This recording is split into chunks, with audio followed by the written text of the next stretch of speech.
the police have found a high-tech way to see in the dark.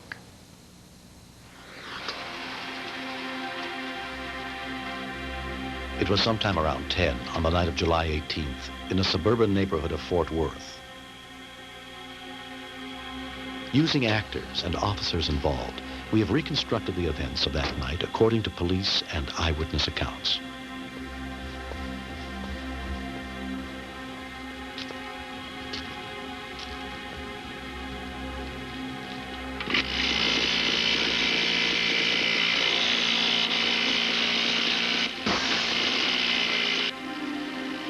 I was lying in my bed and I heard a noise. It sounded like a small motor, so I peeked out the blinds and saw a guy with a weed eater, and I wondered why somebody would be doing lawn work at 10:30 at night, and so I watched him to see what he was doing.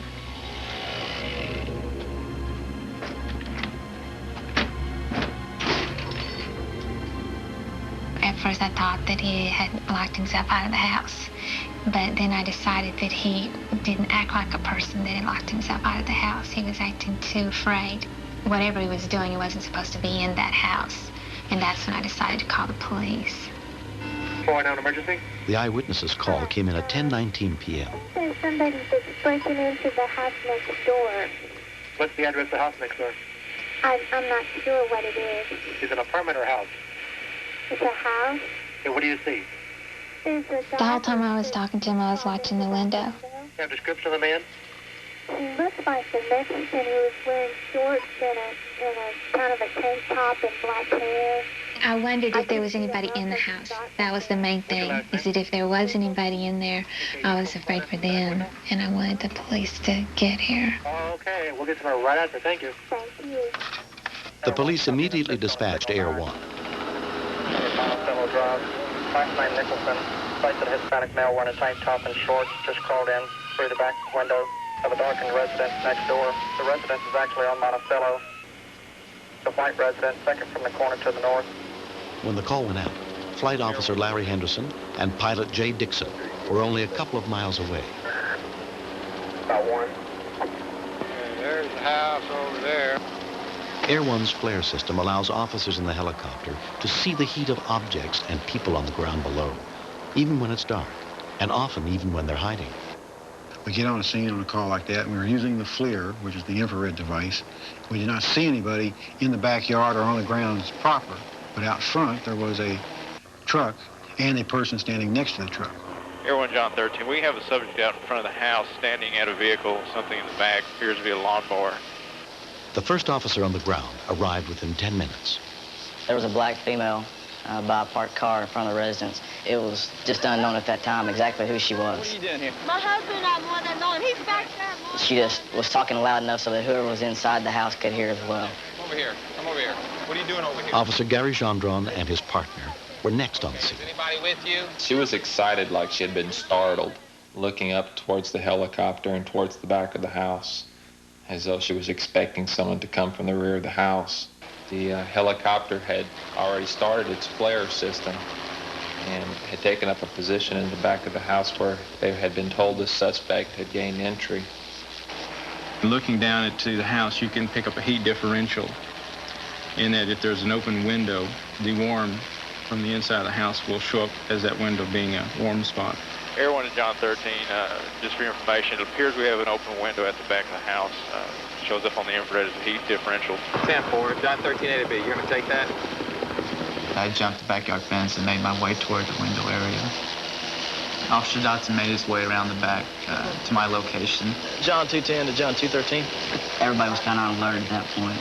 The window was broken around back and had been broken with a weed eater, which was still laying about 3 feet from the open window. I went ahead and put her into my car as a safety measure to keep her from running off while I'm trying to secure the front of the house. We went ahead and made a decision to go ahead and enter the residence and have Officer Gendron at the front while we did make entry. The first thing we noticed when we came in the back bedroom was that the house was completely ransacked. I'm not sure what he was looking for, but every room was just completely ransacked and in shambles. We weren't sure if the suspect was still inside the residence. It's kind of like hide and seek, but for real. Nobody in the kitchen area. House is clear. A car drove up and asked me if I was looking for a black male with a white muscle shirt on, because there was one running down the street. Subject in a vehicle just advised. It's about 2 blocks down on West 5th Street. When I told the helicopter that a suspect was heading down the street, they started scanning the street with their infrared system. The helicopter picked him up as he was nearing a patrol car that was coming up the street. 10-4, John 213, you 10-4. Anybody else out here that can stop him? He's running eastbound on 4th. He's running eastbound on 4th. Okay, he's turning to the south, and he's going to be on whatever the side of the street is run by 7-Eleven. My partner and Officer Dotson were in the house, so it left me. So I went ahead and took a route with the female in my car. Air 1 called the pursuit. I monitored the streets that Air 1 called. Still southbound, he's by the rental place approaching 7th Street. Approaching 7, 10-4, John 210, you clear? K-9's chasing him now. He's out by the post office and JJ's hideaway.